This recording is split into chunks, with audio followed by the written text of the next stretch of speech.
Hello students, मैं Manoj Agarwal for the NEET classes. Mukhyamantri Abhyuday योजना में आपका स्वागत है। मुख्यमंत्री अभ्युदय योजना के अंतर्गत कल भी मैंने आपको जो टॉपिक पढ़ाया था बायोलॉजी में, फोटोसिंथेसिस लिया था, प्रकाश संश्लेषण। ठीक है ना। प्रकाश संश्लेषण के बारे में मैंने आपको बताया था कि the conversion of the solar energy into the chemical energy प्रकाश संश्लेषण कहलाती है। CO2 और H2O की सहायता से जो सनलाइट और पर्णहरिम की उपस्थिति में पौधे क्या बनाते हैं, फूड सिंथेसाइज करते हैं, एज ऑक्सीजन रिलीज होती है, इसे प्रकाश संश्लेषण कहते हैं। तो प्रकाश संश्लेषण जो है कोशिका में या हरे पौधों में हरित लवक के अंदर, जो हरित लवक के अंदर क्या होते हैं, पर्णहरिम मेन मॉलिक्यूल होता है, पिगमेंट होता है पर्णहरिम, उसके द्वारा सनलाइट को एब्जॉर्ब किया जाता है। इलेक्ट्रॉन क्या होते हैं यहाँ पर एक्साइटेड अवस्था में आ जाते हैं, उसके बाद एनर्जी जो है ATP और NADPH के फॉर्म में स्टोर हो जाती है। कौन कौन से वर्णक काम करते हैं? क्लोरोफिल करता है, कैरोटिनॉइड्स करते हैं, ज़ैंथोफिल करते हैं। हमने उन वर्णक के बारे में आपको बताया था। प्रकाश संश्लेषण की हिस्ट्री बताई थी, कौन कौन से साइंटिस्ट ने इसमें कंट्रीब्यूशन किया है, चाहे वो यहाँ पर वॉन मॉल हो, ठीक है, या वॉन हेलमोंट हो, या जूलियस वॉन सैक हो, या जोसेफ प्रिस्टले हो, या वॉन नील हो, या रॉबर्ट हिल हो। इन सब ने क्या क्या कंट्रीब्यूशन दिया है। आज हम आते हैं यहाँ पर प्रकाश संश्लेषण में कि एक फोटोसिंथेसिस में आपको पिगमेंट पढ़ा रहे थे, तो एक होता है रेड ड्रॉपर इमर्शन इफेक्ट। आज उसकी चर्चा करते हैं, रेड ड्रॉपर इमर्शन इफेक्ट की। ठीक है, आपको विजन क्लियर आ रहा है? Red drop and immersion effect.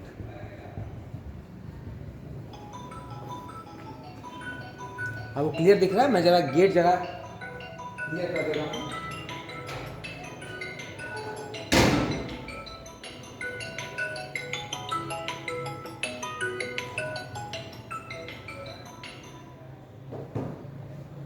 ये जो रेड ड्रॉप और इमर्शन इफेक्ट है, तो जो रेड ड्रॉप फिनोमिना है यहाँ पर होता क्या है कि जब प्रकाश संश्लेषण क्रिया होती है तो आपको पता है कि विजिबल लाइट में होती है। दृश्य प्रकाश में प्रकाश संश्लेषण यहाँ पर आपको जो विब्ग्योर वेवलेंथ है इन सनलाइट में,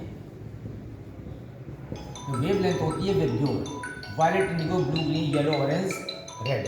ये जो विब्ग्योर है,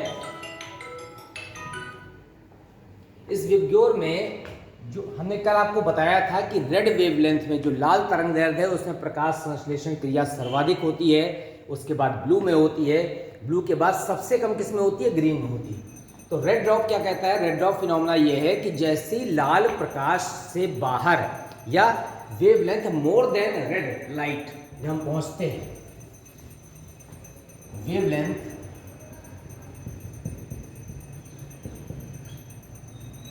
more than red,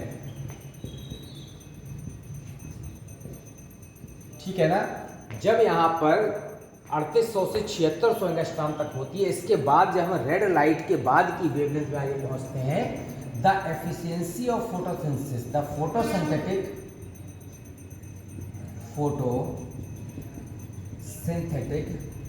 efficiency decreases suddenly. लाल तरंगदैर्घ्य तक प्रकाश संश्लेषण तीव्र होता है, लाल के ऊपर जैसे ही हम पहुंचते हैं तो यहाँ पर फोटोसिंथेसिस क्या हो जाता है, स्लो हो जाता है। ये जो फिनोमिना है यहाँ पर वो क्या कहलाती है, रेड ड्रॉप फिनोमिना कहलाती है। तो ये जो रेड ड्रॉप फिनोमिना है,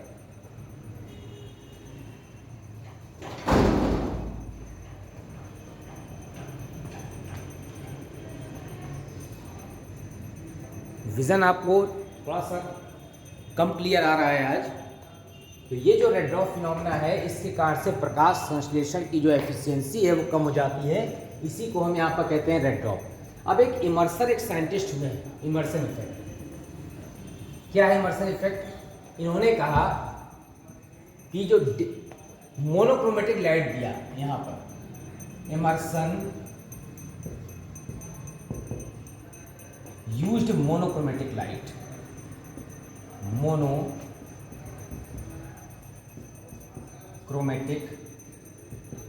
light on ठीक है ना। जब मोनोक्रोमेटिक लाइट दिया यहाँ पर तो अलग अलग वेवलेंथ की तरंग दैर्ध्य की किरणों का प्रकाश संश्लेषण क्रिया पर पड़ने वाला प्रभाव इन्होंने देखा। और इन्होंने क्या देखा कि 10 साइमल्टेनियस जो क्रमिक होता है यहाँ पर रेगुलर या फिर alternate sequence, alternate form of red wavelength, जो रेड वेवलेंथ है and far red used for photosynthesis. जब यहाँ पर रेड और फार रेड दोनों प्रकार की वेवलेंथ प्रकाश संश्लेषण के यूज हो जाती है, the photosynthetic efficiency increases, the photosynthetic efficiency मैनिफोल्ड्स much more. तब ये कई बार फोटोसिंथेटिक एफिशिएंसी बढ़ती है। इसी को यहाँ पर क्या कहते हैं, इमर्सन इफेक्ट कहा जाता है। ये इमर्सन इफेक्ट भी हमको देखना है। अब हम आते हैं यहाँ पर इमर्सन इफेक्ट पढ़ने के बाद कि जो प्रकाश संश्लेषण क्रिया हो रही है हमारी, वो प्रकाश संश्लेषण क्रिया किस स्टेप में हो रही है। ठीक है, अब प्रकाश संश्लेषण के बाद हम मेन टॉपिक पर आते हैं, मैकेनिज्म ऑफ फोटोसिंथेसिस। किसमें आते हैं, मैकेनिज्म ऑफ फोटोसिंथेसिस।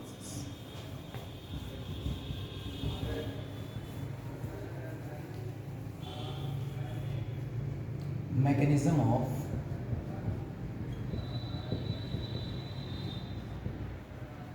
फोटोसिंथेसिस। प्रकाश संश्लेषण क्रिया की क्रियाविधि, तो जो प्रकाश संश्लेषण है उसकी क्रियाविधि को हमको पढ़ना है। अब इसकी जो मैकेनिज्म देखते हैं तो प्रकाश संश्लेषण 2 स्टेप में पूर्ण होता है। यहाँ पर कौन कौन सा स्टेप होता है, एक को कहते हैं यहाँ पर लाइट फेज, लाइट फेज, और दूसरे को कहते हैं यहाँ पर डार्क फेज। प्रकाशित पक्ष और अप्रकाशित, ये लाइट रिएक्शन और डार्क रिएक्शन। ये जो लाइट फेज है ये कहाँ होता है, in the presence of, in the presence of light occurs in granum, हरित लवक के ग्रेनम पार्ट में होता है और लाइट की उपस्थिति में ही होता है। इसीलिए इस फेज को यहाँ पर लाइट डिपेंडेंट फेज कहते हैं। क्या कहते हैं, लाइट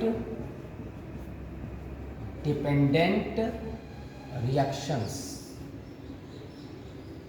ये क्या है यहाँ पर, it is the light independent reaction, light independent reaction. प्रकाश पर पूरी तरह से निर्भर नहीं है, समझ रहे हैं। तो जरूरी नहीं कि ये अंधेरे में ही हो, लेकिन लाइट पर डिपेंड नहीं है। और ये होता है occurs in stroma of chloroplast, हरित लवक के स्ट्रोमा भाग में होने वाली जो अभिक्रियाएं हैं that is called the dark phase कहलाती हैं। और डार्क फेज को बायोसिनेटिक फेज भी कहते हैं, बायोकेम ब्लैकमैन्स रिएक्शन भी कहते हैं, और यहाँ पर इसको लाइट फेज को हिल रिएक्शन भी कहते हैं, हिल रिएक्शन। और डार्क फेज को क्या कहते हैं, यहाँ पर इसको यहाँ पर ब्लैकमैन रिएक्शन भी कहते हैं, ब्लैकमैन रिएक्शन। इसके अलावा इसको यहाँ पर बायोसिंथेटिक फेज भी कहते हैं, बायोसिंथेटिक फेज। इतने सारे नाम हैं यहाँ पर। लाइट फेज अलग है और डार्क फेज अलग है। अब हम लाइट और डार्क रिएक्शन की बात करते हैं। तो जो लाइट फेज होता है यहाँ पर,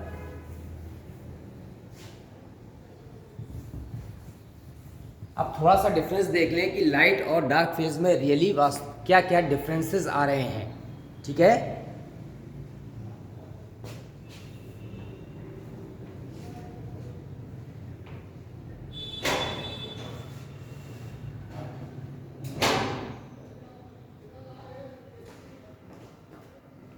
ठीक है, कुछ विजन थोड़ा क्लियर हुआ आपका। ठीक है, तो लाइट और डार्क फेज में क्या क्या रिएक्शन है यहाँ पर दोनों फोटो सिस्टम यूज होते हैं। यहाँ पर photo system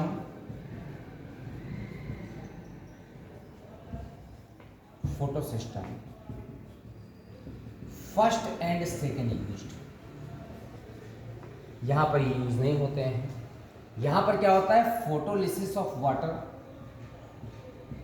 photolysis of water, जल का भी अपघटन होता है, यहाँ पर नहीं होता। इस स्टेप पर लाइट फेज में O2 रिलीज्ड, O2 मुक्त होती है और यहाँ पर O2 मुक्त नहीं होती। These are the main two differences in the light as well as in dark reactions, ठीक है। एज वेल एज यहाँ पे ये कहाँ होते हैं, यहाँ पर इन ग्रेनम, इसमें ग्रेनम में हो रहा था और कहाँ हो रहा है, ये इन स्ट्रोमा में हो रहा है। एक और डिफरेंस है यहाँ पर ATP एंड बोर्ड आ रहा है कि नहीं आ रहा है, यहाँ तक नहीं आ रहा है, कोई बात। ATP एंड NADH2 फॉर्म ये बनते हैं यहाँ पर, और इस जगह पर ATP और NADH2 नहीं बनते।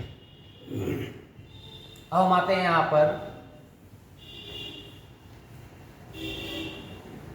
प्रकाश संश्लेषण में कि जो मैकेनिज्म है फोटोसिंथेसिस की, लाइट फेज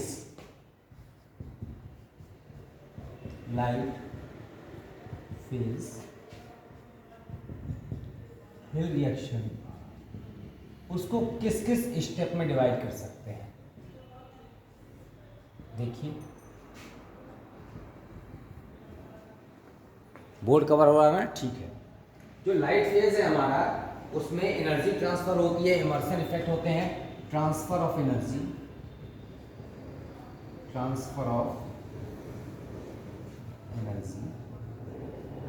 फिर क्या होता है, ये इमर्सन इफेक्ट, ठीक है ना। कौन सा इफेक्ट है यहाँ पर, इमर्सन इफेक्ट है। फिर यहाँ पर पिगमेंट सिस्टम, इमर्सन इफेक्ट। फिर यहाँ पर पिगमेंट सिस्टम, पिगमेंट सिस्टम कौन कौन से हैं, 1 और, ठीक है। फिर इसके बाद क्या है यहाँ पर, फोटोलिसिस ऑफ H2O, और फिर क्या है यहाँ पर, फोटोफॉस्फोराइलेशन,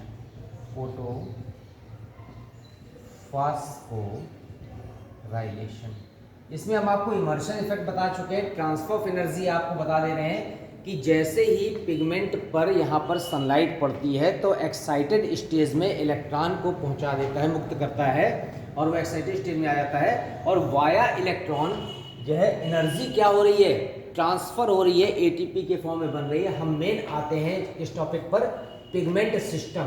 2 तरह का पिगमेंट सिस्टम होता है, वो हमको पढ़ना है, ठीक है। तो पिगमेंट सिस्टम कह सकते हैं, या फिर उसको क्या कह सकते हैं, यहाँ पर फोटो सिस्टम कह सकते हैं।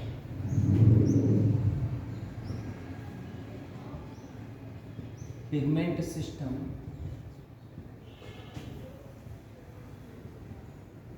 Photo system.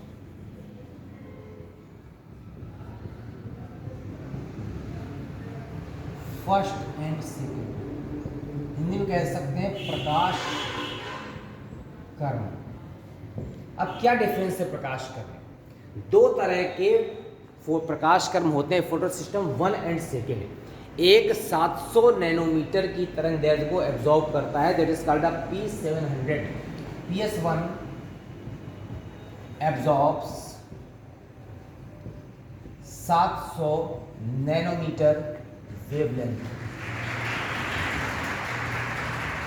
so also known as P700। जो PS2 है, it absorbs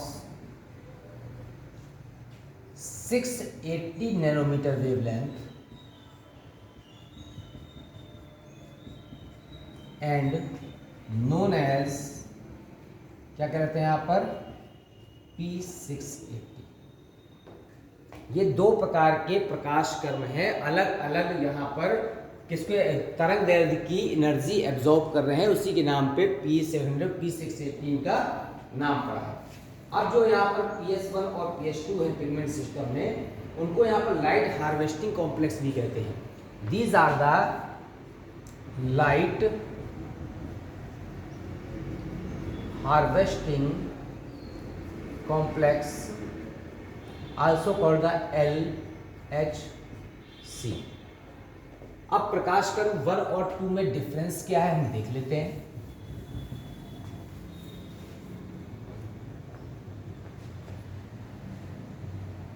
क्या डिफरेंस आ रहा है यहाँ पर प्रकाश कण में?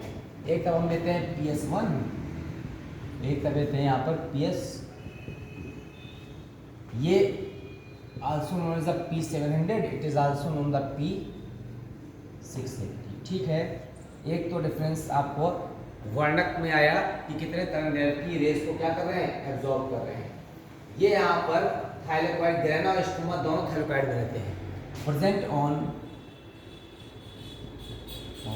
Thylakoid of granum and stroma both. ठीक है, दोनों के यहाँ पर थाइलेक्वाइड में पाया जाता है और ये केवल यहाँ पर ग्रेनम में प्रेजेंट है। Only on thylakoid of granum, केवल ग्रेनम की थाइलेक्वाइड में पाया जाने वाला जो है उसी को क्या कहते हैं, यहाँ पर PS2 कहते हैं। यहाँ पर वाटर के फोटोलिसिस में रिलेटेड है, वो नहीं है related to photolysis of H2O, ये यहाँ से रिलेटेड नहीं है। ये यहाँ पर cyclic India they involve in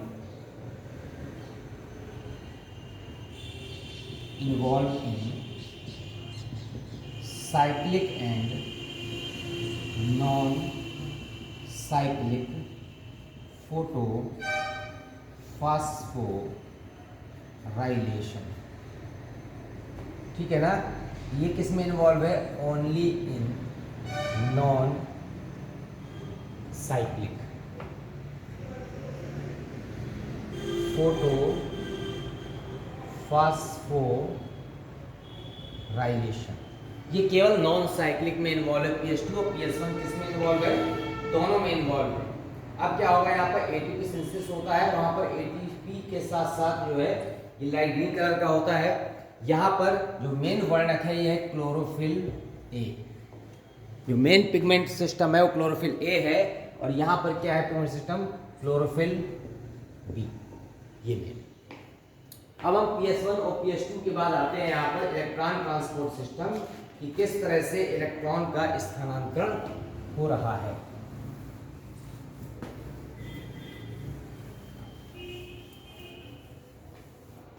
That is the electron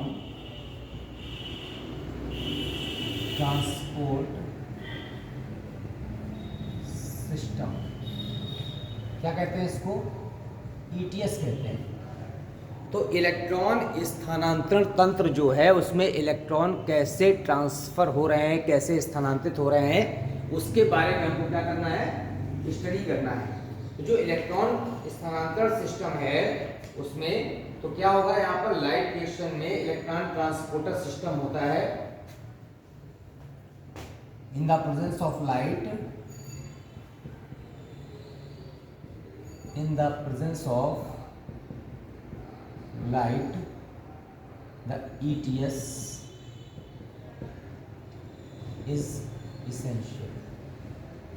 light की प्रेजेंस में ये इसेंशियल होता है, and that is responsible for the carry out of the electrons from one pigment to another, as well as ATP is released, ATP बन जाती है। हम आते हैं यहाँ पर photolysis of water, photolysis of water, जल का प्रकाशिक अपघटन। अब जल का जो प्रकाशिक अपघटन होगा यहाँ पर H2O का, तो तो H2O जो है H प्लस में कन्वर्ट हो जाएगा, हाफ O2 में कन्वर्ट हो जाएगा। इस तरह से डिसोसिएशन होगा only in the presence of light. तो यहाँ पर प्रकाश संश्लेषण में जो लाइट फेज है वो प्रकाशीय अभिक्रिया है, उसमें जल का अपघटन होता है। इसके अलावा फोटोफॉस्फोराइलेशन का मतलब है ATP और NADPH बनते हैं। तो पहले हम जल का प्रकाशीय अपघटन देख लेते हैं कैसे H2O का डिकम्पोजिशन हो रहा है। इसको रॉबर्ट हिल ने खोजा था और रॉबर्ट हिल ने खोजने के बाद यहाँ पर discovered by Robert hill, discovered by Robert Hill and also known as Hill reaction, इसीलिए इसको हिल रिएक्शन भी कहते हैं। इसने खोजा था, रॉबर्ट हिल ने खोजा था। अब यहाँ पर बहुत सारे ऐसे सब्सटेंसेस हैं, ठीक है ना, हाइड्रोजन एक्सेप्टर जो वाटर को ऑक्सीडाइज करते हैं। Various hydrogen acceptors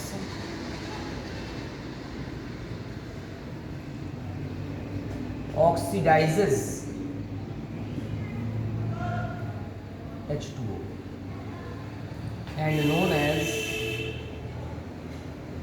Hill oxidant। क्या कहते हैं उनको? हिल ऑक्सीडेंट्स कहते हैं, क्योंकि वो हाइड्रोजन के एक्सेप्टर हैं और वाटर को क्या कर रहे हैं, ऑक्सीडाइज कर रहे हैं। उसमें मैग्नीज और क्लोराइड भी अपना रोल प्ले करते हैं। इसके अलावा प्लस इलेक्ट्रॉन नहीं लिखा आपने। Manganese and chloride play important roll on photolysis of water, in photolysis. जो मैग्नीज और क्लोराइड है वो भी बहुत इंपॉर्टेंट रोल प्ले करते हैं। अब हम आते हैं यहाँ पर फोटोफॉस्फोराइलेशन, किस प्रकार से यहाँ पर प्रकाश का जल अपघटन प्रकाश द्वारा होने के बाद कैसे ATP और NADPH बनते हैं। फोटो फास्फोराइलेशन हिंदी में कहते हैं प्रकाश फास्फोरिलीकरण। अब ये जो प्रकाश फास्फोरिलीकरण है, आपको अर्थ समझिए इसका कि यहाँ पर क्या होता है। अर्नर ने खोजा था यहाँ पर हाई एनर्जी फॉस्फेट डिपेंड होता है लाइट पर। Discovered by earner.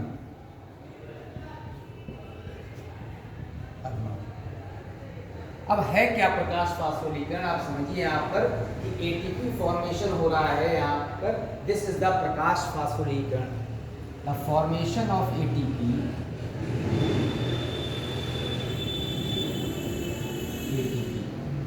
in the presence of light, in the presence of light is known as photophosphorylation, प्रकाश फास्फोरिलीकरण। And ATP and NADH2 is called the assimilatory power, परिपाचन शक्ति। Assimilatory power कहते हैं या परिपाचन शक्ति कहते हैं किसको, ATP और NADH2 को। ये दोनों बनते हैं।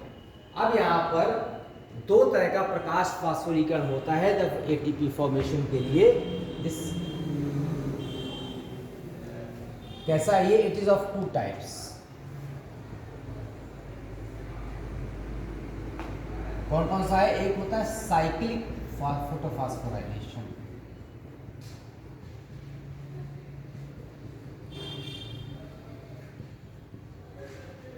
एक होता है नॉन साइक्लिक फोटोफॉस्फोराइलेशन। इसे कहते हैं चक्रीय प्रकाश फास्फोरिलीकरण। चक्रीय प्रकाश फास्फोरिलीकरण। आप ये समझ लीजिए कि जो प्रकाश संश्लेषण में प्रकाशिक अभिक्रिया होती है उसमें जल के विखंडन से एटीपी, इलेक्ट्रॉन और O2 उत्पन्न होते हैं और अप्रकाशिक अभिक्रिया में CO2 के अपचयन से क्या बनता है, भोजन बनता। बस ये सिंपल फिनोमेना है। हिंदी में कहते हैं अचक्रीय प्रकाश फास्फोरिलीकरण।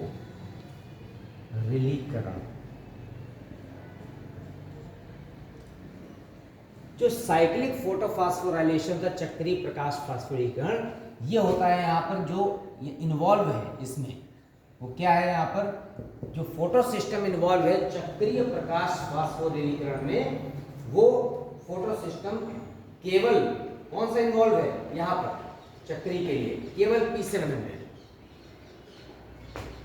PS1 मीन्स P700 involved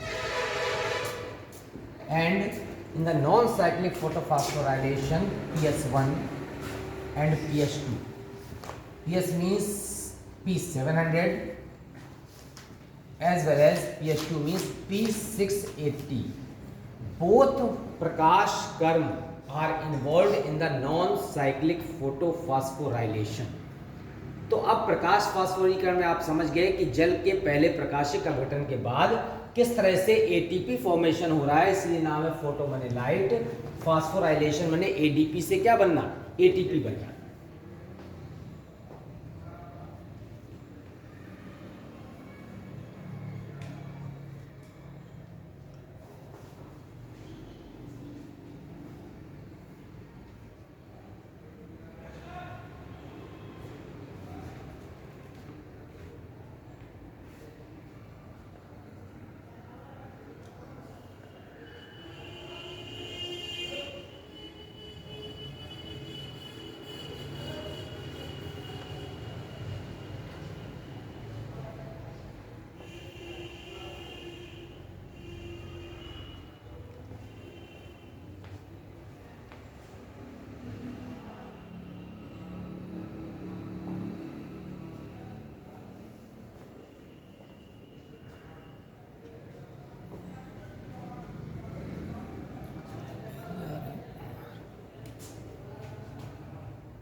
अब जो चक्रीय प्रकाश फास्फोरिलीकरण यहाँ तक हाँ आपका कवर हो रहा है।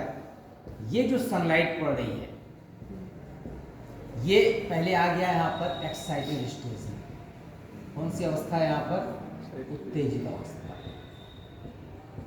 उत्तेजित अवस्था। किसको डिस्क्राइब कर रहे हैं, साइक्लिक। अब ये जो उत्तेजित अवस्था का इलेक्ट्रॉन है ये यहाँ से विभिन्न वाहकों द्वारा, समझ रहे हैं, विभिन्न वाहकों द्वारा एक्सेप्टर आयरन सल्फर ग्राही, इसको कहते हैं यहाँ पर आयरन सल्फर ग्राही। तो विभिन्न वाहकों द्वारा वापस उसी प्रकाश क्रम में लौट आता है, सो it is called the cyclic photophosphorylation. तो आप इसको बना रहे हैं, ये साइक्लिक का है कि जैसे वर्णक तंत्र P700 पर लाइट पड़ती है तो ये उत्तेजित अवस्था में आ जाता है और उत्तेजित अवस्था में आकर के ये आयरन सल्फर ग्राही से होता हुआ फेरिडॉक्सिन,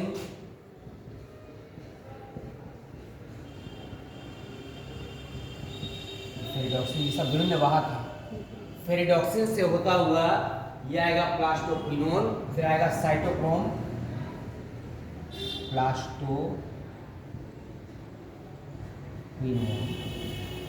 फिर आएगा साइटोक्रोम P6F, साइटोक्रोम P6F और साइटोक्रोम B6F से होता हुआ प्लास्टोसाइनिन से सब इलेक्ट्रॉन ट्रांसफर हो रहे हैं। ये आया प्लास्टोसाइनिन में, प्लास्टोसाइनिन में और वापस आ गया कहाँ, P700 में। हाँ ठीक है, कवर हो रहा है।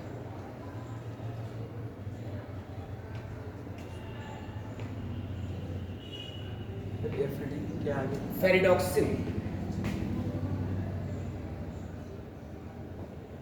फेरिडॉक्सिन।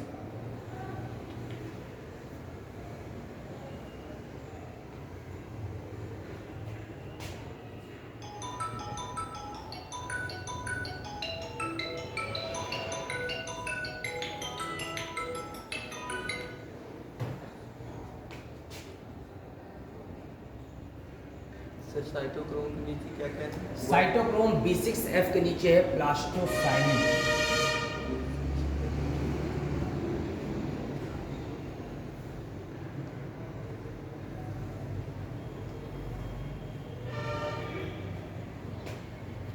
ये जो साइक्लिक प्रकाश फास्फोरिलीकरण है, चक्रीय प्रकाश फास्फोरिलीकरण, इसमें एक वर्णक तंत्र PS1, जिसमें जो प्रकाश कर्ण PS1 है और वर्णक तंत्र P7 है, मतलब 700 नैनोमीटर की तरंग दैर्ध्य को एब्जॉर्ब कर रहा है।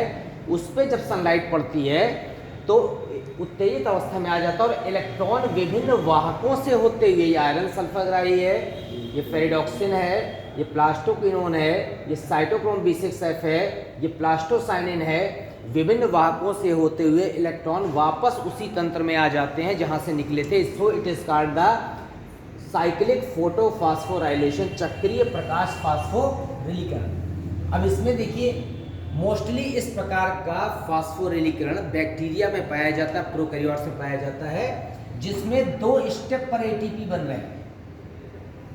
एक बार आयरन सल्फरग्राही और फेरिडॉक्सिन के मध्य बन रहा है, एक बार प्लास्टोक्विनोन और साइटोक्रोम B6F के बीच बन रहा है। तो in the 2 step ATP are produced. This is the also the difference between the cyclic and non cyclic photophosphorylation.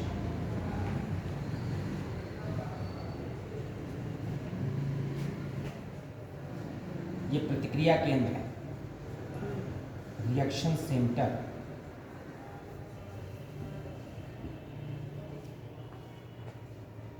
प्रतिक्रिया केंद्र, ठीक है। अब आप ये देखिए, अभी आप डिफरेंस पढ़ेंगे साइक्लिक और नॉन साइक्लिक में। तो नॉन साइक्लिक जब पढ़ेंगे तो एक वर्णक तंत्र या एक प्रकाश क्रम से निकला हुआ इलेक्ट्रॉन वापस उसी प्रकाश क्रम में नहीं लौटता है। अब जब नहीं लौटेगा तो उसे इसलिए क्या कहते हैं, अचक्रीय कहते हैं। एक और डिफरेंस होगा उसमें कि वहां पर जल का विखंडन होगा तो O2 उत्पन्न होगी, यहाँ पर वाटर का फोटोलिसिस नहीं हो रही है, जल का विखंडन नहीं हो रहा। जब जल का विखंडन नहीं हो रहा तो O2 उत्पन्न नहीं होगी, वहां पर क्या होगी, O2 उत्पन्न होगी। वहां जल का विखंडन भी होगा, यहाँ पर जल का विखंडन नहीं हो रहा, और वहां पर ATP केवल एक स्टेप में उत्पन्न होगी। इसके अलावा एक और यौगिक बनेगा NADPH। जो NADPH बनेगा वो एसिमिलेटरी पावर है, परिपाचन शक्ति। तो वो किस में काम आएगा, डार्क रिएक्शन में काम आएगा। प्रकाशिक अभिक्रिया में बना हुआ जो प्रोडक्ट है वो अप्रकाशिक में रॉ मटेरियल की तरह काम करेगा, रिएक्टेंट की तरह, ठीक है। इसको हम इरेज कर रहे हैं। हम आते हैं किसमें, अचक्रीय प्रकाश फास्फोरिलीकरण, नॉन साइक्लिक फोटो फास्फोराइलेशन, अचक्रीय प्रकाश फास्फोरिलीकरण, ठीक है। इसमें लिख लीजिए, एक प्रकाश कर्ण से निकला इलेक्ट्रॉन, the electrons removed by the one photosystem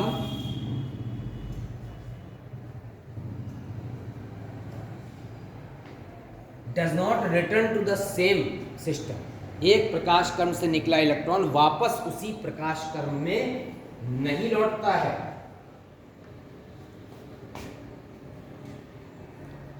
वापस उसी प्रकाश कर्ण में नहीं लौटता। अब जब वापस उसमें नहीं लौटेगा, इसीलिए उसका क्या नाम रख दिया हमने, अचक्रीय प्रकाश फास्फो, इसीलिए so named as non cyclic, इसलिए नाम पड़ा है अचक्रीय प्रकाश फास्फोरिलीकरण।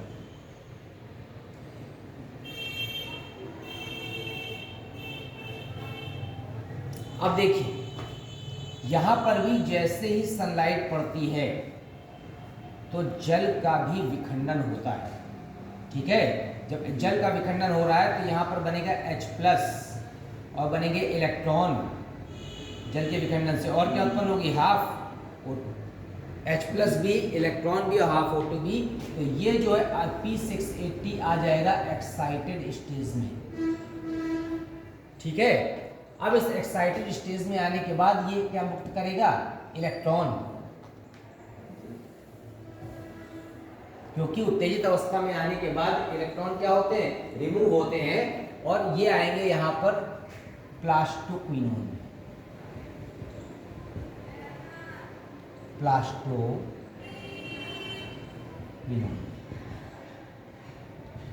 प्लास्टोक्विनोन के बाद आते हैं ये साइटोक्रोम में। इससे पहले भी यहाँ पर साइटोक्रोम में ट्रांसफर होते हैं, नाम है साइटोक्रोम B6F।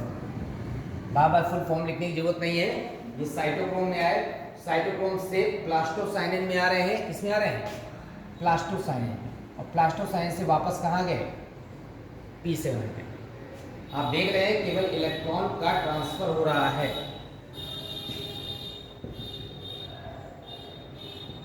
और ADP से क्या बन रहा है, ATP, ये इलेक्ट्रॉन ट्रांसफर हो रहे हैं।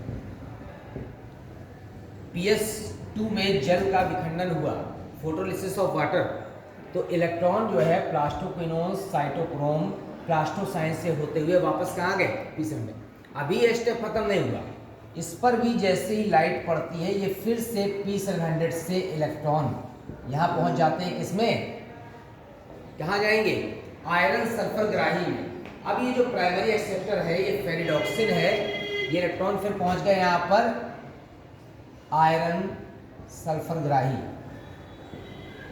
फिर यहाँ से पहुँच गए फेरिडॉक्सिन में, और फेरिडॉक्सिन से पहुँचेंगे NADP+,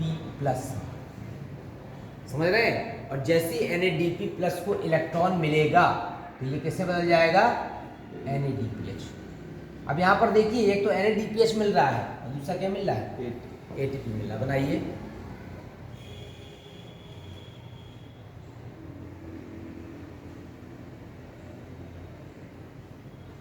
अब आप सोचोगे H कहाँ से आ गया, ये वाला जो H है, ये यहाँ से H+ मिल गया उसको, और यहाँ से क्या मिल गया, इलेक्ट्रॉन, तो NADP+ से प्लस इलेक्ट्रॉन मिला तो NADP, और H यहाँ से मिल गया तो NADPH बन गया। ये यौगिक बन गया हमारा NADPH।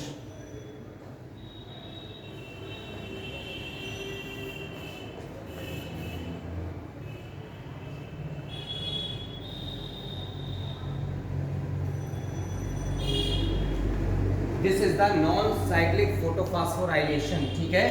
तो अचक्रीय प्रकाश फास्फोरीकरण में दोनों प्रकाश क्रम का यूज हो रहा है, जल का विखंडन हो रहा है, O2 उत्पन्न हो रही है। तब डिफरेंस लिख लेते हैं, डिफरेंस बिटवीन द PS1 या साइक्लिक एंड नॉन साइक्लिक। देखिए चक्रीय और अचक्रीय प्रकाश फास्फोरीकरण में अंतर, डिफरेंस है, डिफरेंसेस किसमें किसमें है, साइक्लिक फोटो शॉर्ट में लिख दे रहे हैं, नॉन साइक्लिक फोटोफॉस्फोराइलेशन।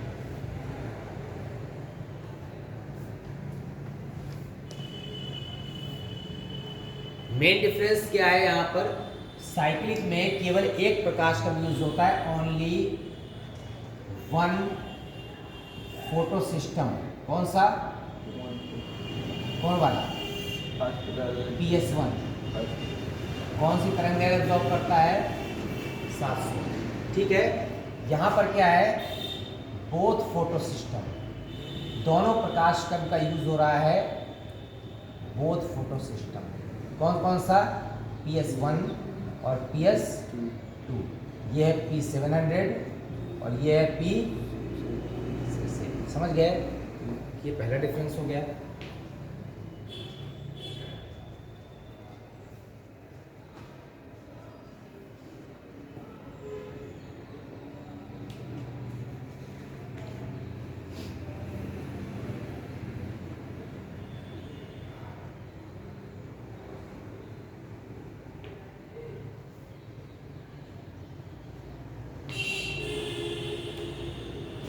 ये क्या है, it is a closed circuit. जिसमें आते हैं ना सर्किट, जहां से इलेक्ट्रॉन चला था वापस वहीं आ गया, क्लोज्ड सर्किट है। ये कैसा है, यहाँ पर क्लोज्ड सर्किट नहीं है, यहाँ पर अनक्लोज्ड। ओपन कह सकते हैं या अनक्लोज कह सकते हैं।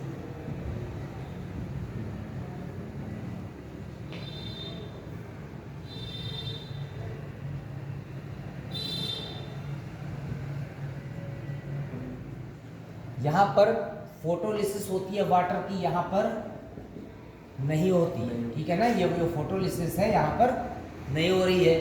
इसके अलावा यहाँ पर O2 रिलीज हो रही है, यहाँ पर नहीं हो रही है साइक्लिक में।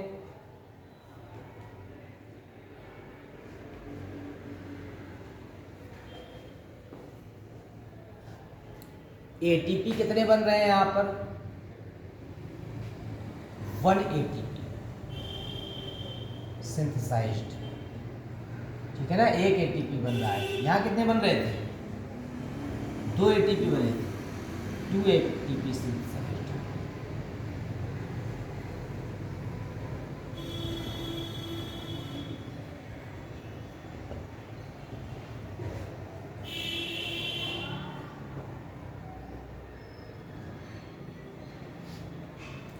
यहाँ पर एनडीपीएच भी बन रहा था, यहाँ पर नहीं बन रहा है एनडीपीएच।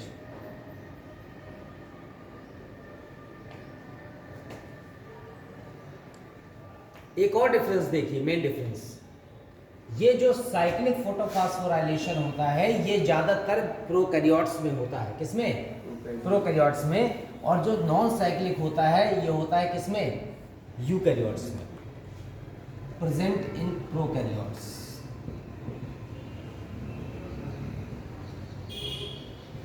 प्रोकैरियोट्स में हो सकता है photosynthetic bacteria, photosynthetic,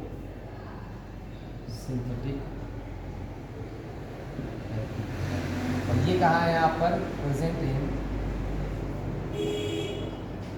eukaryotic autotroph.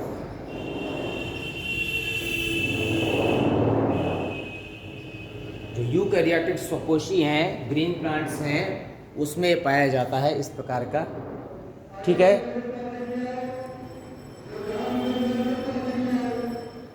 Light पता नहीं क्यों इतनी कम आ रही है आज, है? बंद करो जरा इसको, शायद बंद करने से कुछ तो वो नहीं, इसको बंद करो, ये तो मैंने बाद में खोली है, शायद थोड़ी, हाँ ये बंद करो जरा, शायद थोड़ी रोशनी बढ़ जाए। कोई फर्क नहीं पड़ रहा, खोल दो। हो सकता है थोड़ा सेटिंग सही कुछ आज अंतर आ गया हो। हाँ लाइट ही बहुत कम है ना, हम गेट बंद कर देंगे तो। अच्छा बंद करो जरा गेट, बंद खोल दे भैया, दिखाइए देगा वीडियो, लोग कहेंगे पता नहीं क्या बनाया था आज। अभी तो कम में कुछ दिख रहा है ना, थोड़ा डार्क सही लेकिन थोड़ा दिख रहा है। और फिर तो गेट बंद कर देंगे तो बिल्कुल ही खत्म हो जाएगा। पता नहीं आज फोकस लगता है कम हो गया है, ऑफ ना हो जाए ये ध्यान रखना। हाँ हाँ हाँ, ये इसमें तो हमसे दब आ गया है, अभी तक काफ़ी डार्क बन रहा है, ठीक है। अब हम आते हैं इसमें यहाँ पर डार्क रिएक्शन। अभी तक हम यहाँ पर लाइट रिएक्शन पढ़ रहे थे प्रकाशिक एरिया में, डार्क रिएक्शन।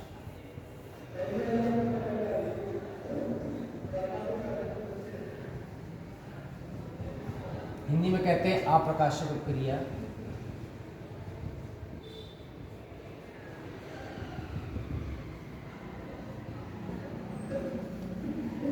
ये लाइट इंडिपेंडेंट रिएक्शन है, लाइट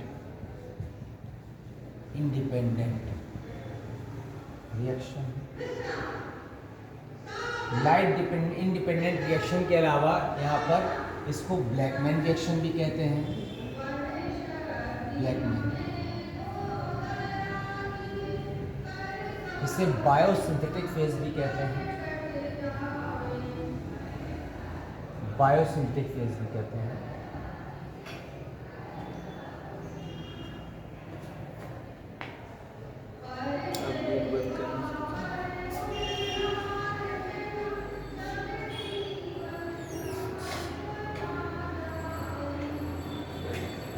खोली दे रहा है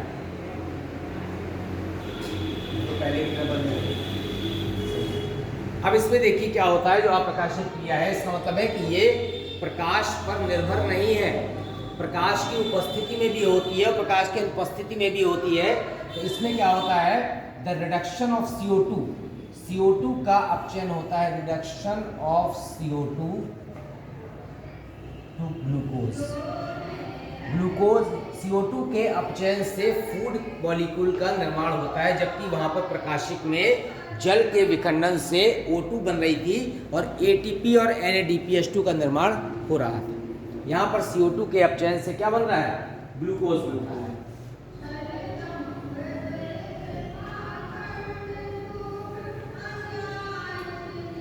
इसे यहाँ पर CO2 फिक्सेशन, CO2 फिक्सेशन या CO2 एसिमिलेशन भी कहते हैं। CO2 एसिमिलेशन भी कहते हैं।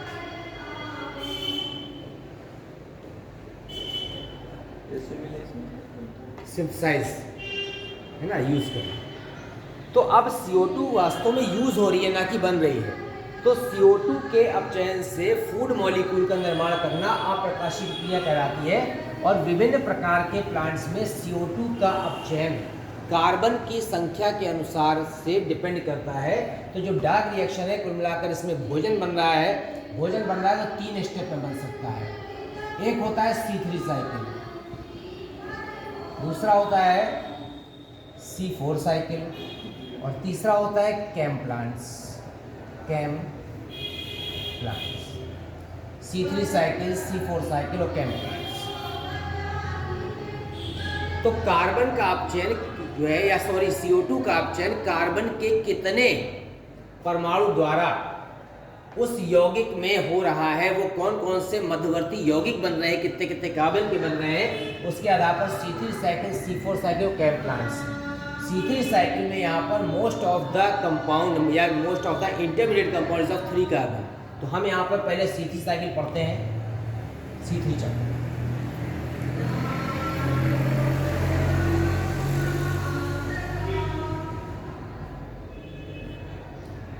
Discovered by the Calvin Benson,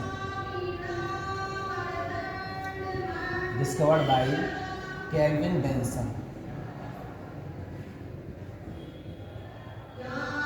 Melvin Calvin कहते हैं और बेंसन कहते हैं। So named as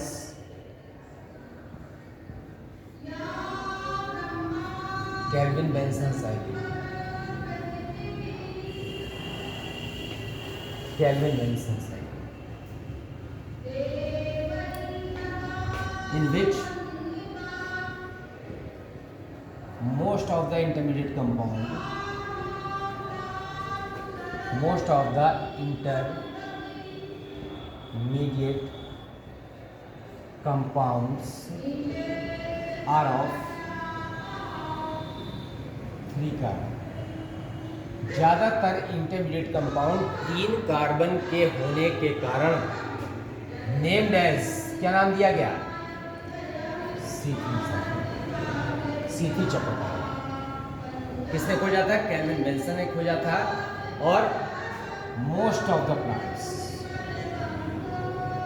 most of the dicot plants, द्विबीजपत्री पौधे, एक बीजपत्री में तो C4 साइकिल होता है, most of the dicot plants जो होते हैं उसमें ये वाला चक्र पाया जाता है।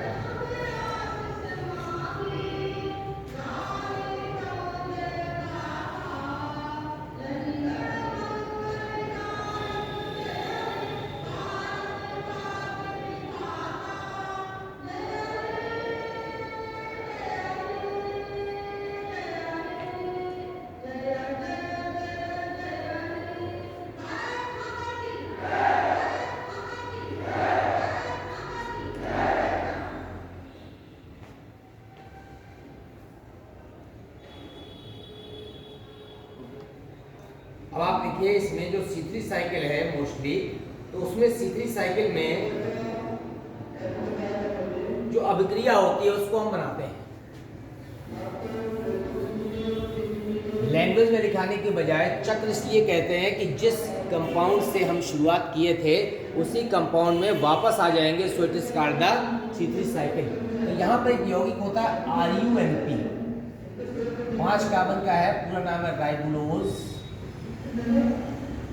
मोनोफॉस्फेट। लिखते जाइए आप भी, राइबुलोज मोनोफॉस्फेट।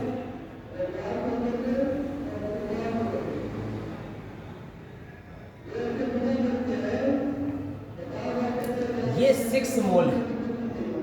6 मोल में 6 अणु है, ठीक है ना। जब 6 अणु है तो जैसे ही इसकी एटीपी से क्रिया होगी, यहाँ पर 6 एटीपी रिएक्ट करेंगे और क्या बनाएंगे, 6 एडीपी। तो एक एक फास्ट आप ऐसे समझ लीजिए कि ये जो है राइबुलोज 5 कार्बन का यौगिक है। इस पर अभी एक फास्फेट है, कहीं पर भी मान लीजिए यहाँ लगाओ। जैसे 6 एटीपी क्रिया करेंगे तो हर यौगिक पर एक एक फास्फेट और जुड़ जाएगा, क्योंकि ट्राइफॉस्फेट किससे बनता है, diphosphate. So it is named as the RUBP। इसका नाम हो जाएगा यहाँ पर राइबुलोज बाइफॉस्फेट।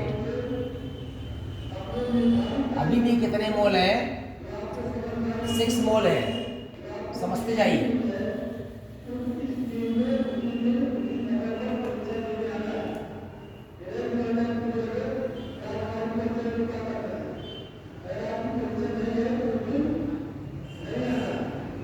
ठीक है, अब राइबुलोज बाइफॉस्फेट, हम इसको ऐसे भी लिख सकते थे राइबुलोज 1,5 बाइफॉस्फेट, क्योंकि पहले नंबर पर फास्फेट था और दूसरे नंबर पर।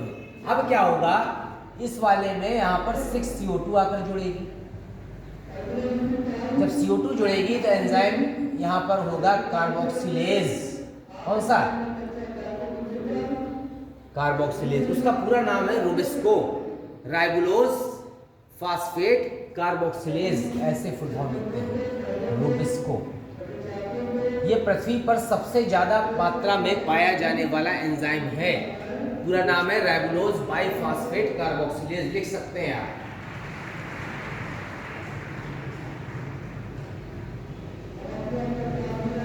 ये रुबिस्को एंजाइम है, राइबुलोज बाइफॉस्फेट कार्बोक्सिलेज ऑक्सीजनेज। अब देखिए, ये 6 कार्बन का था, 6 मोल थे, 5 कार्बन का। तो कितने कार्बन हुए, 6 पंचे 30 और 30 और 6 36 कार्बन हो गए। एक यौगिक बना है यहाँ पर PGA, ये इसका नाम है फास्फोग्लिसरिक एसिड।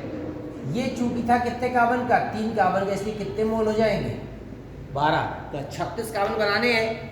ये यौगिक चूंकि 3 कार्बन का है, इसीलिए कितने मोल बनेंगे, 12 मोल, ताकि 12 या 36 कार्बन की संख्या क्या हो जाए, पूरी हो जाए। तो ये फास्फोग्लिसरिक एसिड बन गया, बना दिए इसमें PGA।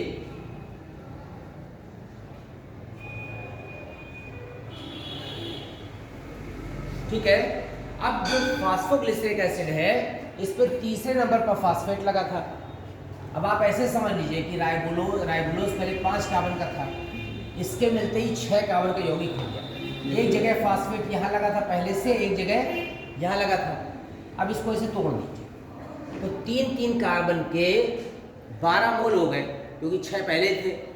अब दो सब में फास्फेट, यहाँ 1 2 3, यहाँ पे इसकी यहाँ शिफ्ट हो जाएगा 1 2 3। तीसरे नंबर पर सब में क्या लगा, फास्फेट, नाम हो गया 3-फास्फोग्लिसरिक एसिड। अब क्या होगा, इसमें 12 मोल ATP जुड़ेंगे, 12 ATP, और किससे बदल जाएंगे, 12 ADP में।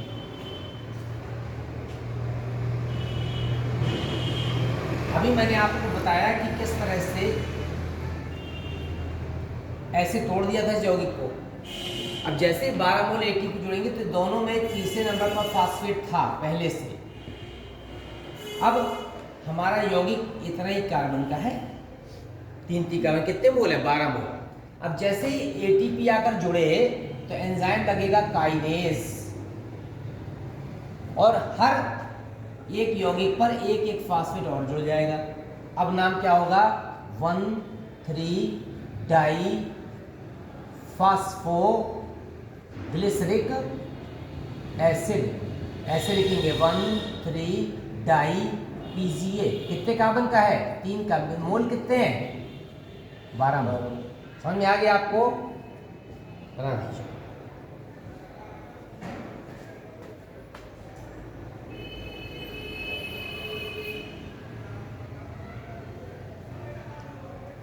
अब चूंकि नीचे जगह नहीं है इसलिए मैं इसको आगे की तरफ शिफ्ट कर रहा हूं।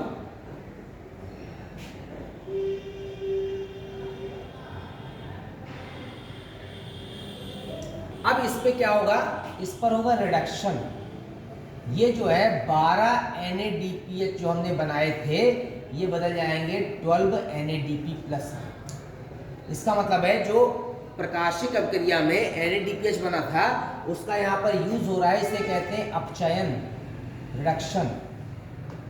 बनाइए।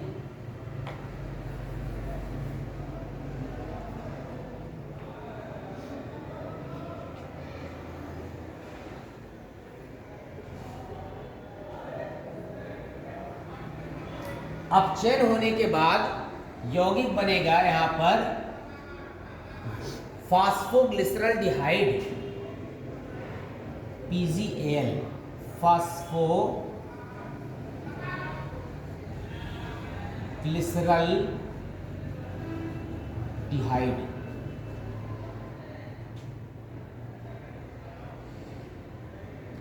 ठीक है ना? और यहां पर लगा देंगे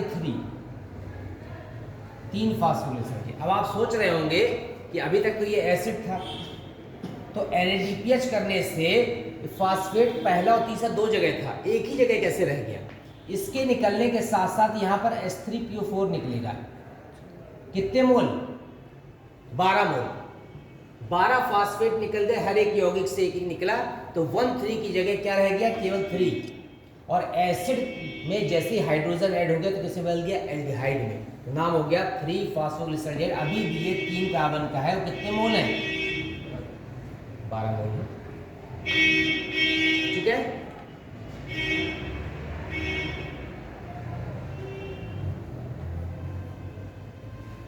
तो बोर्ड बहुत कम कवर करता है, छोटा।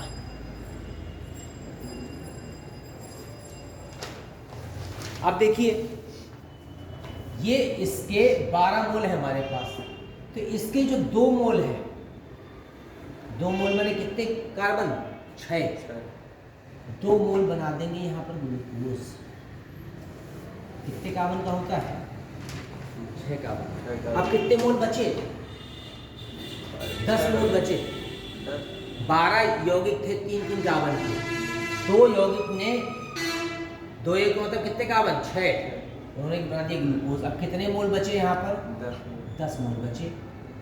10 मोल मतलब कितने कार्बन? 30। 10 दिया 30, तो 10 मोल जो बचे वो 30 कार्बन है, उन्होंने क्या बना दिया? RUMP 5 कार्बन का यौगिक कितने मोल का? 6 मोल। तो 5 छक्का 30। अभी ये 10 मोल थे और सब कितने कार्बन के थे? 3 के, तो कार्बन संख्या कितनी थी? 30। यहाँ भी 30 कार्बन संख्या है, बशर्ते मोल हो गए 6 और कार्बन की संख्या कितनी हो गई? 5। मतलब 5 कार्बन का यौगिक बन गया 3 की बजाय। यहाँ पर लिख देंगे चेन ऑफ कॉम्प्लेक्स रिएक्शन। एक जटिल अभिक्रिया होती है बहुत सारी, 5-6 स्टेप, उसके द्वारा यह RUMP बन जाता है।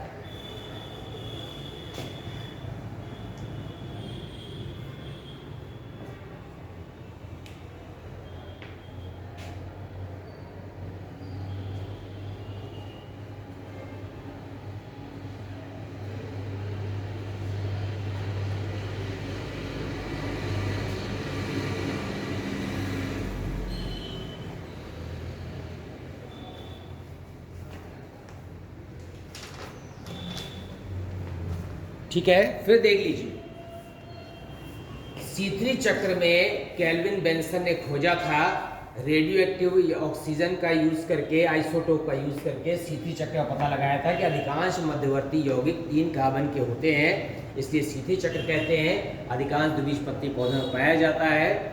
इसके अलावा यहाँ पर केल्विन बेंसन ने खोजा था, इसलिए केल्विन बेंसन साइकिल भी कहते हैं। यहाँ पर हमें CO2 के अपचयन से फूड का निर्माण करना है, और चक्र इसलिए कहते हैं क्योंकि जिस यौगिक से शुरुआत करेंगे वही यौगिक अंत में फिर से बन जाएगा। तो हमने RUMP से लिया राइबोलोज मोनोफॉस्फेट, 5 कार्बन का यौगिक था, 6 मोल था। इसमें हमने 6 ATP क्रिया करा दी, हर मोल पर एक एक ATP लगा, तो ये बन गया राइबोलोज बाइफॉस्फेट। पहले पर भी फास्फेट था और किस पे आ गया 5वें पर, तो बाई जो है राइबोलोज 1,5 बाइफॉस्फेट भी लिख सकते हैं। तो अब ये 5 कार्बन का यौगिक अभी भी 5 कार्बन का ही है, अभी भी 6 मोल के 6 मोल ही। अब इसमें 6CO2 आके क्रिया करेगी, एंजाइम लगेगा रूबिस ओ, उस क्रिया को कहेंगे कार्बोक्सिलेशन। अब RU इसमें जैसे CO2 जुड़ा तो 6 पंचे 30 कार्बन पहले थे, 6 और जुड़ गए, हो गए 36 कार्बन को 3 कार्बन के 12 मोल में बांट दिया, 3 कार्बन के 12 यौगिक में बांट दिया। उसका नाम था फॉस्फोग्लिसरिक एसिड। तो किस नंबर फास्फेट लगा था? तीसरे पर, तो हो गया 3PGA3 फॉस्फोग्लिसरिक एसिड। अब इसमें फिर से काइनेज एंजाइम लगाया। अब कितने ATP, यहाँ भी काइनेज था, ATP बने या ATP निकले, एंजाइम कौन सा लगेगा? काइनेज। अब यहाँ पर 12 ATP लगेंगे क्योंकि 12 यौगिक है, हर यौगिक पर एक एक फास्फेट और ऐड हो जाएगा। तो पहले पर फास्फेट तीसरे पर था, पहले पर मिला गया, नाम हो गया 1,3-डाइफॉस्फोग्लिसरिक एसिड। मतलब पहले पर भी फास्फेट है और तीसरे पर भी, ऐसा यौगिक बना 3 कार्बन का, यहाँ भी फास्फेट लगा है और 1,3-डाइफॉस्फोग्लिसरिक एसिड। अब इसका रिडक्शन होगा अपचयन में NADPH बदलेगा, साथ साथ फास्फेट निकल जाएंगे। तो सबसे यहाँ पर पहला फास्फेट निकल गया और अपचयन होने के कारण इसका नाम हुआ 3-फॉस्फोग्लिसरल्डिहाइड। एसिड से किसे बदल गया? एल्डिहाइड में। इसमें बदलने के साथ अभी भी ये 3 कार्बन का कितने मोल है? 12 मोल है, 12 3 36 कार्बन अभी भी है। तो इसके 2 मोल का मतलब है 6 कार्बन ने क्या बना दिया? फूडी बन गया। अब इस रिएक्शन को लगातार करना है, इसलिए 10 मोल उठकर ऊपर चले गए 3 कार्बन के, और चूंकि 10 मोल 3 कार्बन के मिलकर 30 कार्बन होते हैं, इसीलिए उन्होंने 5 कार्बन का यौगिक बनाया RUMP। और कितने मोल बनाए? 6 मोल, ताकि 6 पंचे 30 कार्बन फिर से क्या हो जाए? मेंटेन हो जाए, और फिर ये चक्र चलता है। तो इस प्रकार से अप्रकाशिक अपक्रिया में CO2 का अपचयन हो रहा है, और जो ATP और NADPH बना था किसमें? प्रकाशिक अपक्रिया में, उसका यूज हो रहा है। तो प्रकाशिक अपक्रिया अप्रकाशिक जुड़ी हुई है। प्रकाशिक अपक्रिया में बना हुआ प्रोडक्ट अप्रकाशिक में रॉ मटेरियल की तरह काम आता है, और उसके फलस्वरूप ग्लूकोज बन रहा है, और लगातार ये रिएक्शन चल रही है, जिसे C3 चक्र क्यों कहते हैं? क्योंकि ये 3 कार्बन का है, ये 3 कार्बन का है, ये 3 कार्बन का है। अधिकांश मध्यवर्ती यौगिक 3 कार्बन के होने के कारण इसको C3 चक्र भी कहा जाता है, ठीक है ना, इसलिए नाम पड़ा C3। तो देखिए, मैंने आज आपको जो है प्रकाश संश्लेषण में, कल आ रहा है ना क्लियर? ठीक है, हमने आपको प्रकाश संश्लेषण में आज बताया कि रेड ड्रॉप किसे कहते हैं। रेड ड्रॉप किसे कहते हैं आपको पता है कि यहाँ पर विबग्योर सूर्य प्रकाश में जो दृश्य प्रकाश है उसमें 7 वेवलेंथ होती है, 7 कलर कह सकते हैं विबग्योर। उसमें जो लाल तरंगदैर्ध्य है उसमें प्रकाश संश्लेषण तीव्र गति से होता है, ब्लू में थोड़ा उससे कम होता है और ग्रीन में होता ही नहीं, नील हो जाता है। तो जब लाल तरंगदैर्ध्य से ज़्यादा तरंगदैर्ध्य का प्रकाश मिलता है तो प्रकाश संश्लेषण दर एकदम से गिर जाती है, उसे कहते हैं रेड ड्रॉप, ठीक है। उसके बाद इमर्सन ने देखा, इमर्सन एक साइंटिस्ट थे, उन्होंने देखा कि अगर अल्टरनेट लाइट दी जाए लाल की और फार में सुदूर लाल की, तो 680 नैनोमीटर की और उसके ऊपर 700 या 700 ऊपर नैनोमीटर की तरंगदैर्ध्य अगर दी जाए अल्टरनेट, तो प्रकाश संश्लेषण की दक्षता बढ़ जाती है, efficiency. So it is called the Emerson effect. फिर हम उसके बाद आते हैं यहाँ पर लाइट रिएक्शन में। लाइट रिएक्शन हरित लवक के ग्रेनम में होती है। ग्रेनम में यहाँ पर जो क्लोरोफिल मॉलिक्यूल है वो जैसे ही यहाँ पर प्रकाश पड़ता है तो वो एक्साइटेड स्टेज में आ जाते हैं, क्योंकि वो रिएक्शन सेंटर क्या होता है? एक्साइट हो जाता है। तो इस तरह से ट्रांसफर ऑफ एनर्जी होता है। फिर इलेक्ट्रॉन स्थानांतरण होते हैं। इलेक्ट्रॉन स्थानांतरण के बाद जल का प्रकाशिक अपघटन होता है, फोटोलिसिस ऑफ वाटर। जब जल का प्रकाशिक अपघटन होगा तो क्या निकलेगा? यहाँ पर O2 उत्पन्न होगी।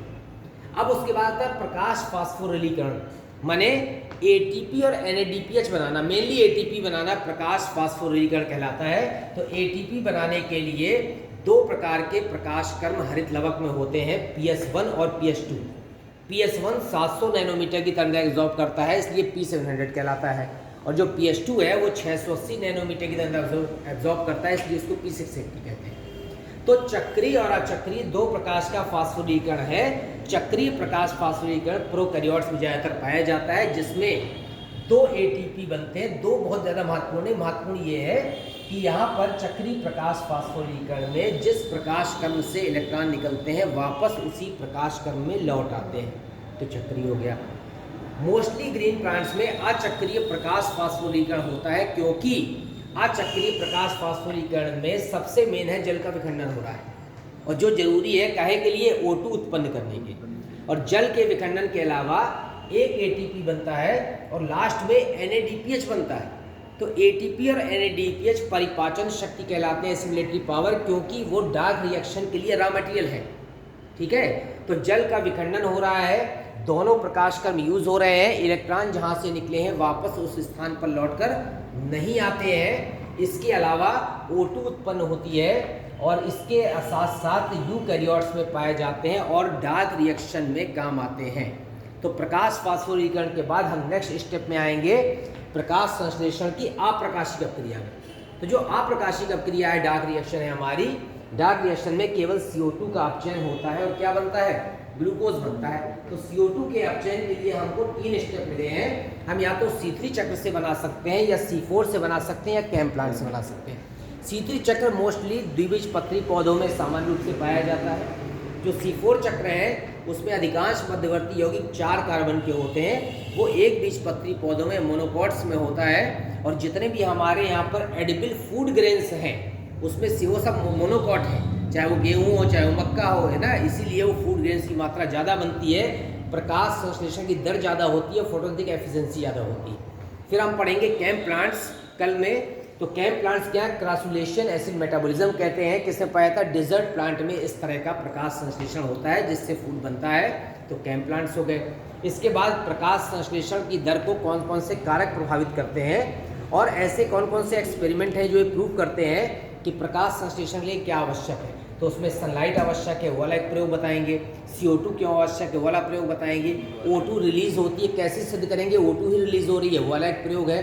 ठीक है, इस तरह के 3-4 एक्सपेरिमेंट हैं। और एक एक्सपेरिमेंट ये भी है कि how can you prove that chlorophyll is essential for photosynthesis. तो पर्णहीन ही क्यों आवश्यक है।